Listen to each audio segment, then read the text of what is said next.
The Dow plunges more than 1,000 points, erasing the rally over Fed plans.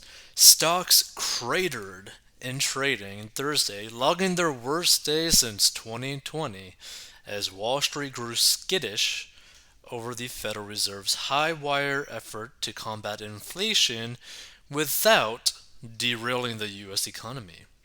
The Dow Jones Industrial Average plunged 1,063.09 points, erasing more than 3% of its value.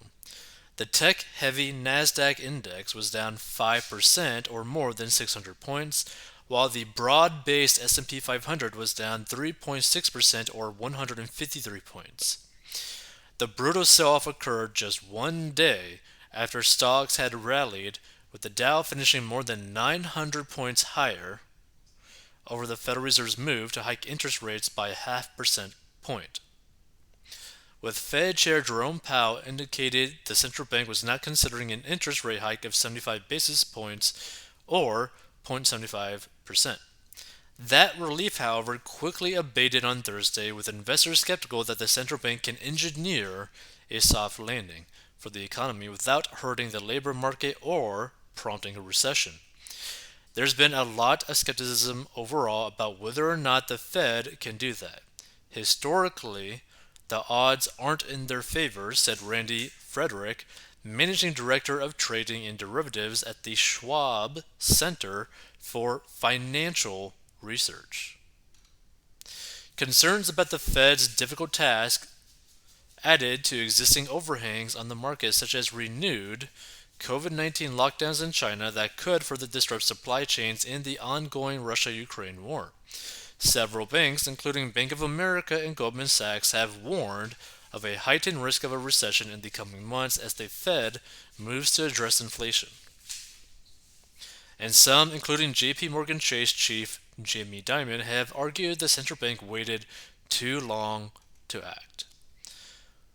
While Powell's remarks downplaying the likelihood of a larger interest rate hike triggered a relief rally, investors woke up this morning and said, "We're no better off than we were when we woke up yesterday," according to Jake Dollarhide, CEO of Longbow Asset Management. Interest rates are higher and there's still a war going on in Europe.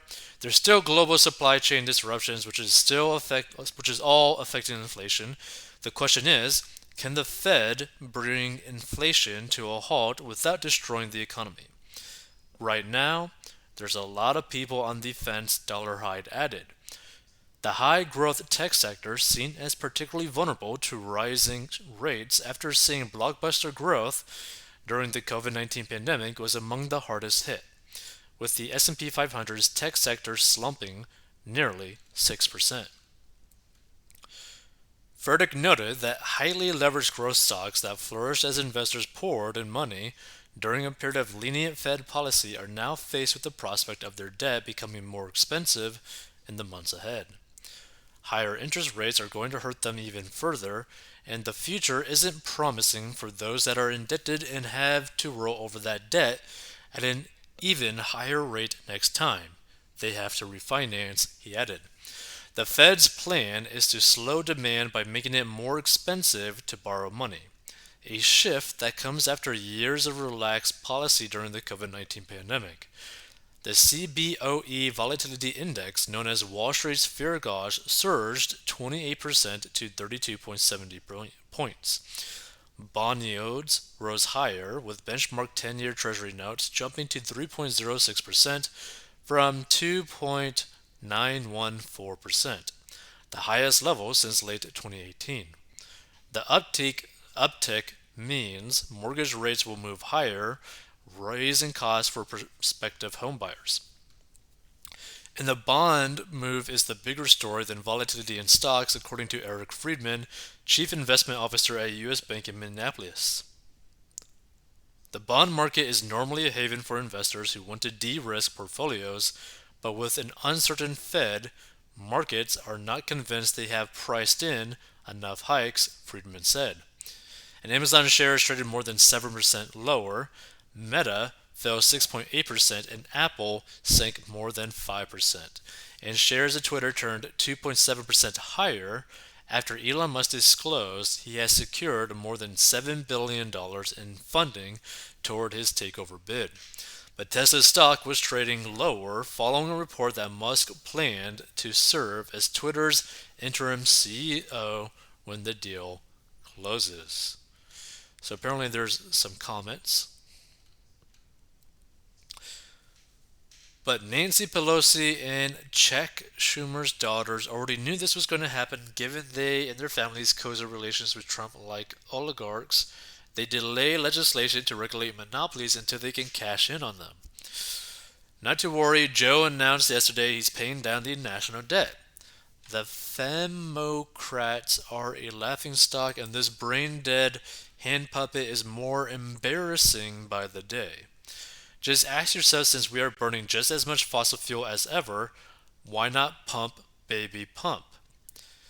It might not solve the entire inflation challenge, but America returning to energy independence and supplying the EU natural gas would lower prices substantially and severely damage Putin's cash flow.